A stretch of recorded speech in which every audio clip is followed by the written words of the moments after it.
And we're back on a frigid Sunday morning of Thanksgiving weekend like we never left. Welcome to the Confessions of a Not So Dangerous Mind podcast. I'd like to thank you all for spending some of your early Sunday morning here with me in New York. But once again, we're going to skip past all that promotional jazz and get right to the guts of the episode. So we have a movie anniversary for you today. A big, not budget, but a big literary adaptation, a famous author, and a couple of legendary names who, well, they did more than circle the project, a couple of legendary names who appeared to be signed, sealed, and delivered. He was theirs, in the immortal words, to paraphrase Stevie Wonder. But a funny thing happened on the way to Oscar glory and box office glory. The original iteration of the adaptation of this novel did not happen, and then the next one also didn't happen. So not for the first time, an actor took over a role which was clearly not intended to go to him, and he did a fantastic job. And an actress who at the time was mostly unknown to movie audiences, not people who were familiar with the theater, particularly in New York, and she walked away with a Best Actress Oscar. So Stephen King, we all know, he's a character on social media. He's a bit of a polarizing figure, stances he takes maybe on politics and various things, but even people who don't like him can kind of acknowledge that he's basically a Mozart of book authoring. I mean, not only can't you do it better, but how prolific he is, it's like he's taking dictation from a higher power, to also paraphrase F. Murray Abraham's Salieri in the movie Amadeus. So in 1987, Stephen King put out a novel which in some quarters was viewed as a little bit of a departure, because there were no, spoiler alert, there are no real, this is not a supernatural story. It was a psychological thriller horror novel, and the movie transposes that. For example, The Dead Zone, which came out a number of years earlier and was turned into a really good movie by David Cronenberg, that had supernatural elements, almost surrealist elements, and the movie kind of sustains that. So, Misery was the kind of property, and most of King's big novels got fantastic reviews. He was popular with critics, and it's difficult. Writing horror is tricky. You look at another guy who wrote similar novels, Dean Koontz, who I loved. He moved more towards writing conventional mysteries as he aged, whereas Stephen King has continued to kind of balance the really balls-out horror with psychological horror, with Rita Hayworth and Shawshank Redemption, The Body Which Became Stand By Me. He's just one of those Da Vinci's. Again, like him or hate him, the talent is almost undeniable. And you see how much IP exists because of him. I mean, It was him, right? All of the books, Welcome to Derry, everything, he gets residuals, or probably not even residuals, he just gets paid each time, a work is attacked from a different angle. So, you think about the Stephen King adaptations in the 80s. Some were more successful than others, and as I say, Stand By Me, there are many that will say that's in their top 5. Forget Best King adaptations. I know people where Stand By Me is one of their favorite movies of all time, period. But you look at Cujo was not entirely successful. The Dead Zone was a critical and commercial success. Silver Bullet is okay. It's interesting casting with Corey Haim and Gary Busey before, famously playing Mr. Joshua in Lethal Weapon. Gary Busey's career had kind of dipped from, the Oscar nomination for the Buddy Holly story. But some of the King adaptations were more successful than others. And with something like Misery, where you have an enormous amount of the movie where the camera's going to be focused on the lead actor. And the idea at the studio level was they were willing to pay a little bit more to get a big name to play the character of Paul Sheldon, who is a book author. I mean, you want to get wacky here, that Stephen King could have been writing about what would happen if somebody like myself ended up in this not so good situation. So the main character of Paul Sheldon is a very successful novelist.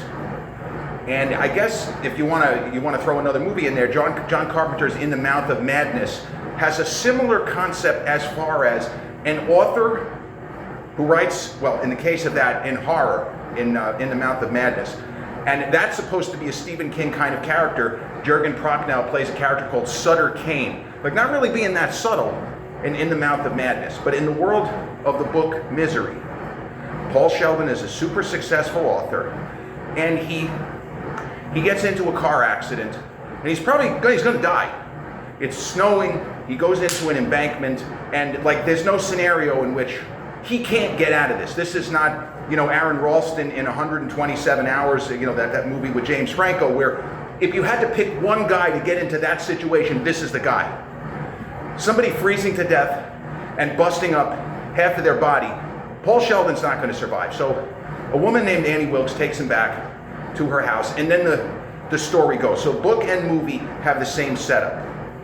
Now the thing with Hollywood, though, is you can know as a producer and at the director level and the writer level, you can know what movie you want to make. You can vociferously fight for it, argue for it. But sometimes circumstances dictate that, again, in the immortal words of Tom Cruise in Tropic Thunder, you can have all the right intentions. We have to do a faithful adaptation, including some of the really grim stuff, but the realities of movie making go fuck yourselves, go fuck.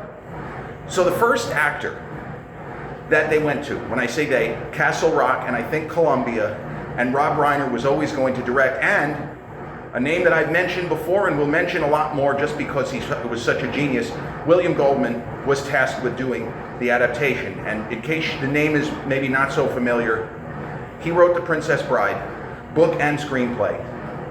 He wrote Marathon Man, which I believe is the finest thriller to come out of Hollywood in the 70s, with Dustin Hoffman, Lord Laurence Olivier, just a tremendous film, Roy Scheider, Mark Keller. And so Goldman was tasked with adapting the book. And Goldman was on the same page as Rob Reiner with this one particular beat in the book, which to some people went too far, and to other people, no, this is supposed to be a kind of body horror. I mentioned David Cronenberg directing Dead Zone. That's a different angle of what we might call body horror. But that we have to keep the horror. This is not just a slow burn thriller. We need to see as much as possible what Stephen King was trying to do and what he did achieve in his novel. So Goldman writes a screenplay, and Robert Redford, who was, I think that he ended up doing Havana instead of this. I'm pretty sure that I'm working the timeline out. Redford was making Milagro Beanfield War, I believe, which is a successful movie, had some Oscar buzz, 1987, 88.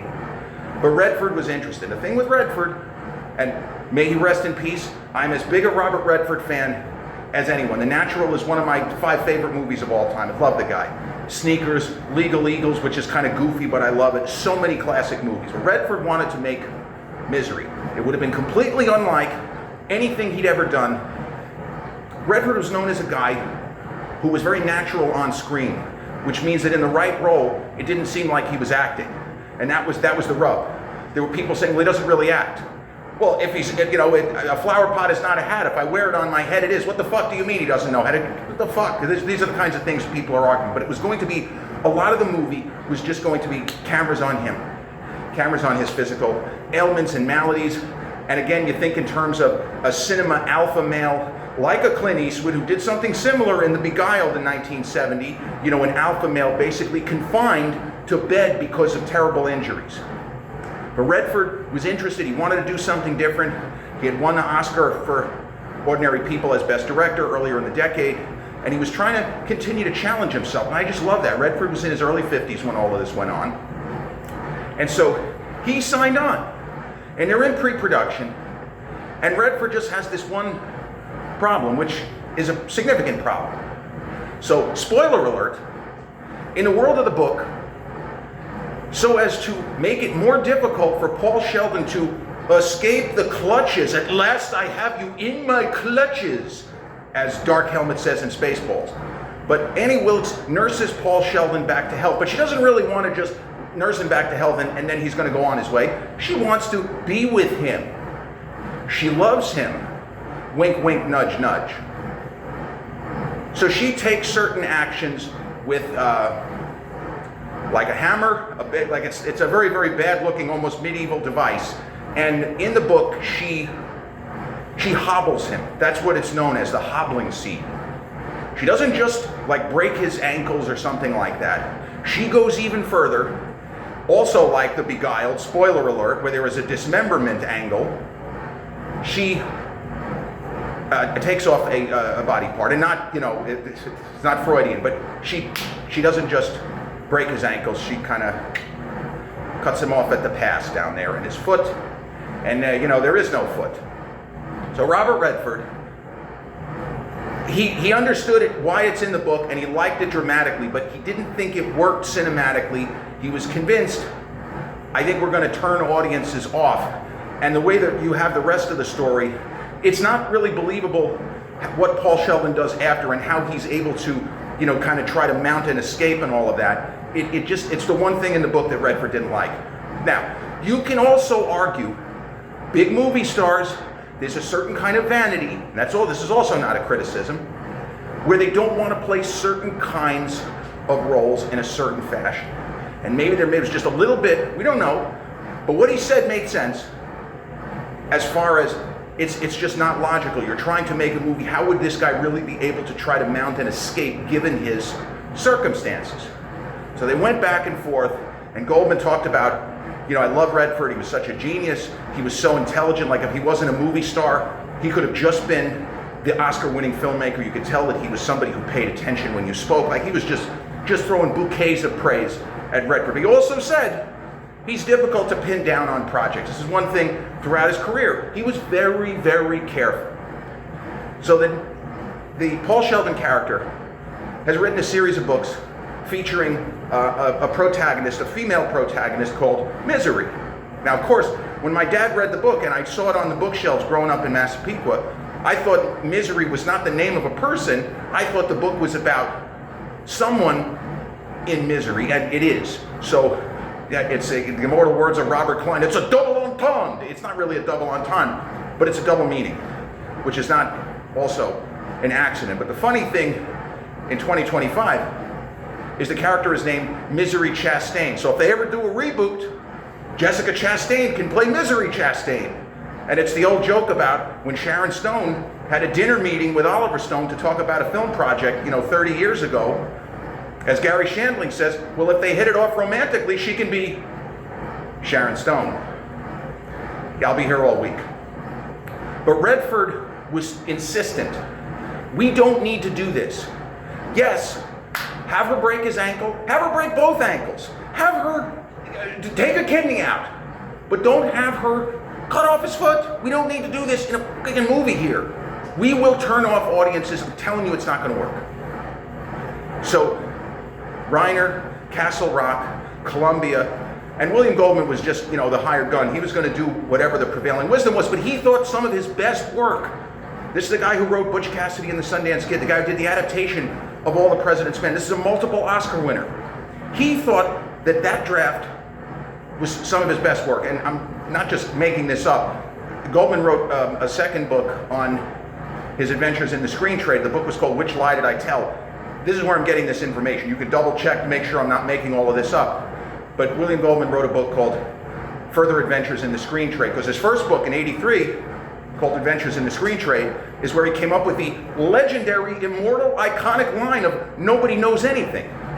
Now, you could say that about the world at large, about anything you want, but he was specifically saying, in the movie business, you have a lot of really smart people who take their time to make decisions, but ultimately, they're still closing their eyes and throwing darts at a board because nobody knows anything.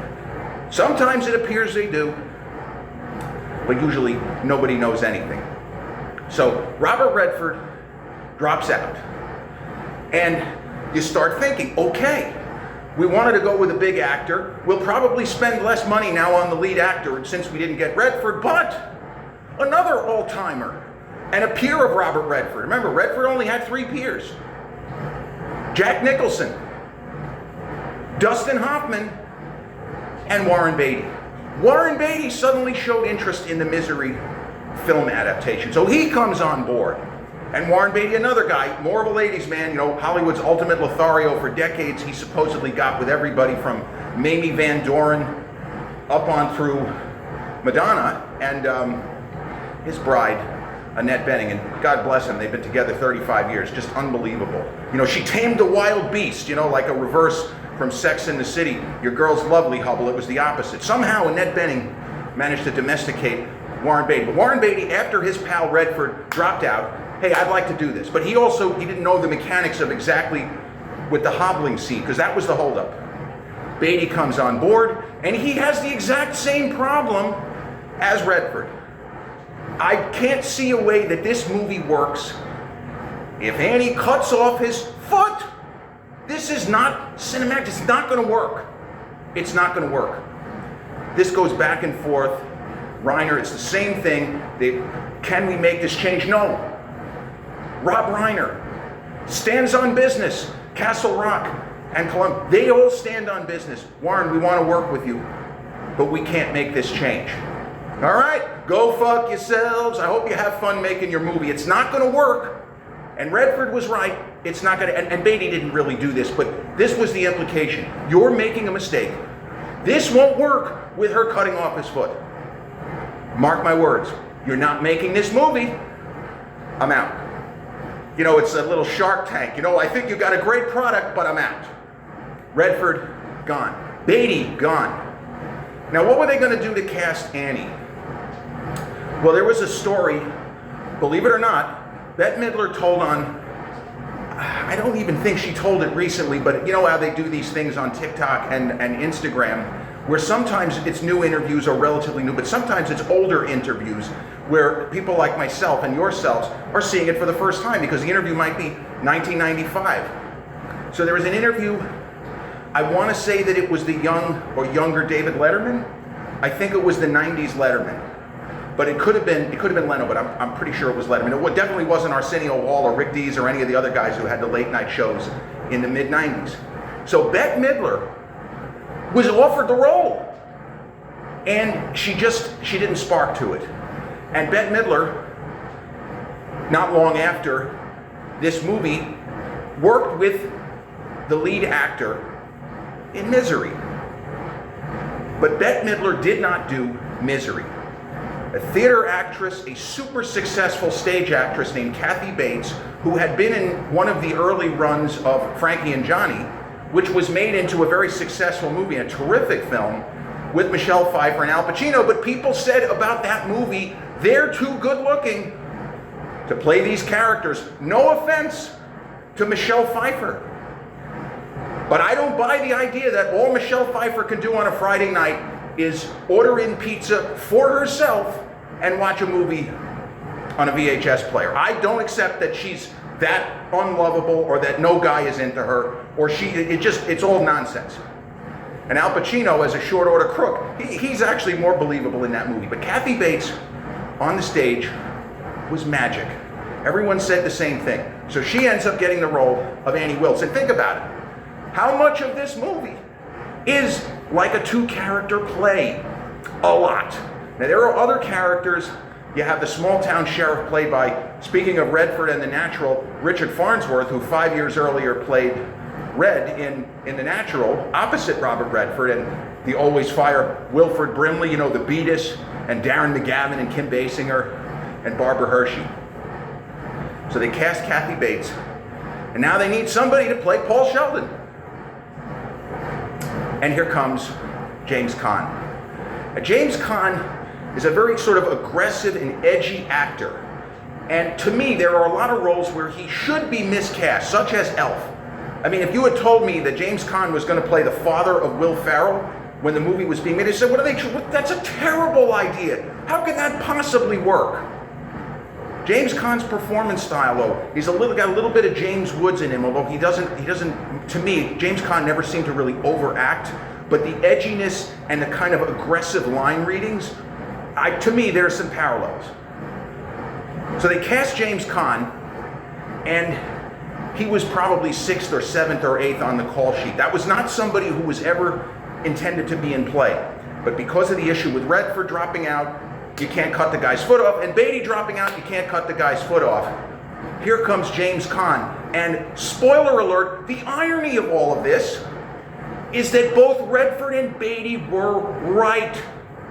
The further along they went in the project with James Caan, the more they realized this doesn't work if we cut the guy's foot off. Son of a bitch, we could have made the movie with Redford. We could have made the movie with Beatty. But now we're going to make the movie with James Caan. So they took that out anyway. And in the book, Which Lie Did I Tell? William Goldman explaining this, I don't think he was necessarily trying to be funny, but I'm laughing my ass off. Because both of those big hitters, two of the greatest names in the history of Hollywood, they were 100% correct. And it took James Caan presumably saying the same exact thing, and Rob Reiner saying, well, I don't know if we can make a movie if we lose Jimmy here. I think he might be our last best option. Fuck it. So they took it out anyway. And now we can ponder rebooting The Matrix, and when Robert Redford first says, yeah, I don't think this is a good idea, yeah, you know what, Bob, you're right. Make the movie with Redford, or let Redford drop out and make the movie with Beatty. But because they had James Caan and Kathy Bates, they were able to make a very expensive looking film produced and marketed for somewhere around $20 million. So when Misery hit the streets on November 30th, 1990, it was a big hit. It ended up grossing just over 3 times its production and marketing costs. It ended up making about 61 million global, which means it's a substantial hit. And I talked about the concept that it often just depends on what was your cost. Money Train made 70-something million in 1995, but the film cost 50 to 60 to make. That's not a hit. The distributors, the theater owners, they're not happy about that. Passenger 57 with Wesley from 92 grossed 3 times its production cost. It was an expensive looking movie that was not an expensive movie to make and market. So Misery got mostly great reviews. I didn't remember, and I don't think there were too many reviews from people saying, this could have been great if only they had cut his foot off. They were so overly focused on that.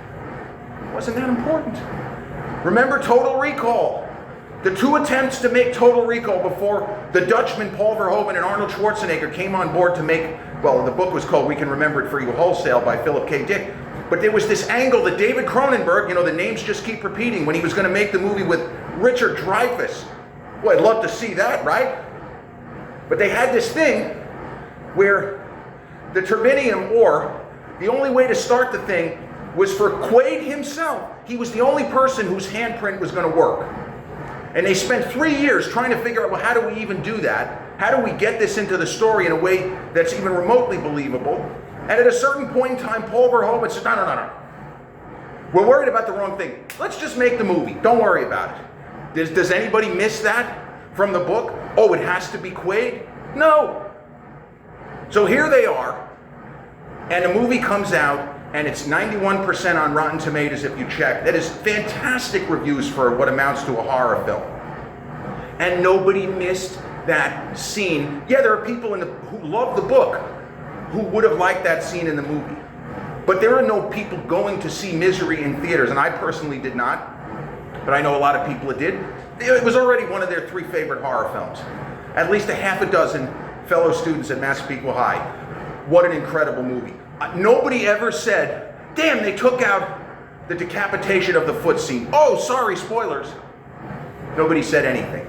The film was a smashing success at the box office and with critics. And fast forward to the following February when the Oscar nominations were announced for films released in 1990. Kathy Bates was nominated, and that was not a surprise. And Kathy Bates deservedly won an Oscar for Best Actress. So I want you to think about this, because psychological thrillers, it's a tricky genre because they sometimes do straddle the line between thriller and horror. Now, a movie that was released 4 weeks prior to the day, Jacob's Ladder, which I've also talked about as being a phenomenal work of fiction, the screenplay by Bruce Joel Rubin, but they couldn't figure out how to adapt it. They adapted it, and the film was a financial success. I mean, I think it's one of the 10 best horror films I've ever seen, but that's a psychological thriller with supernatural elements. You look at Misery, it's a psychological thriller horror without supernatural elements. And then the following year, the big winner at the Oscars for films released in 1991, Silence of the Lambs, also a psychological thriller straddling the line to horror that is not supernatural in any way. So this is a performance movie. It's not a conventional horror film, such as Jacob's Ladder, which has the rapid cutting and, the terrifying imagery.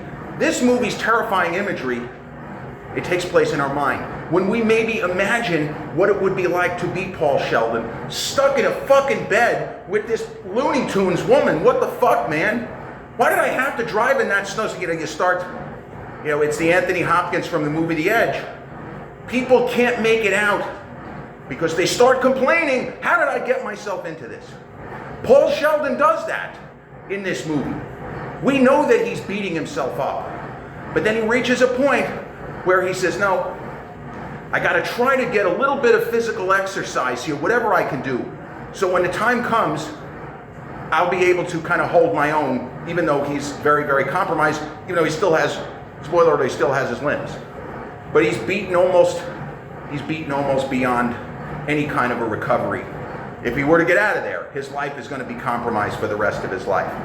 But all of this plays in, and this is a movie, despite how grim it is for stretches of it, has to me, a pretty high rewatchability factor. Again, I know a lot of people, you go on social media, they rank this as among their favorite films, and I can't imagine that this could be a comfort film for anybody, but I know people that have seen this film at least a dozen times. You could say the same about The Shining. I think I'm good. I don't think I need to see The Shining anymore. I'm good, no thank you, I'm all set here. But Misery, released 35 years ago today, a torturous story of author Paul Sheldon, saved by lunatic, psycho superfan Annie Wilkes, ends up at his house, and antics ensue, horror film antics ensue, but a two-character piece, 75% of the film. It's either Annie or Jimmy, well, not Jimmy, James Caan, Kathy Bates, or both of them together. A very high percentage of the film, unlike the movies that I mentioned. Although you could say Silence of the Lambs, there are a lot of moments where it's just a one-shot of Sir Anthony Hopkins and a one-shot of Jodie Foster. But Misery was destined to be a terrific movie because King's story was so gripping. It was so good. And it almost didn't get made because of the preoccupation with that one element, the hobbling scene. And if you go on Google and you go on Reddit, you will find fans of the book saying, words to the effect of, I like the movie, but I wish they had kept that in. But you make the movie you can. And history tells us this was the best they could do with the material and where they were trying to go to not even pay tribute. It's not that they were, we have to make the film a certain way because we respect Stephen King. No, they just wanted to make the best possible movie, and they were convinced they needed to do that. But ultimately, they really didn't. They just needed to have the right cast and the strange alchemy between Kathy Bates and James Caan. I don't think the movie works as well with Redford. Beatty, I'm not sure, because Beatty's reputation as a Lothario and a ladies' man, I feel like they might have been able to figure some kind of an angle with that, where, he almost seduced her. They would have done something because it was Beatty. But Misery, Rob Reiner's fantastic adaptation of Stephen King's runaway best-selling novel, a long and torturous route to production, but a very successful, terrific horror film, released on this day, 1995. And just to recap the cast, James Caan, Kathy Bates, Richard Farnsworth, Frances Sternhagen, and in a very small role, another all-time great, Lauren Bacall.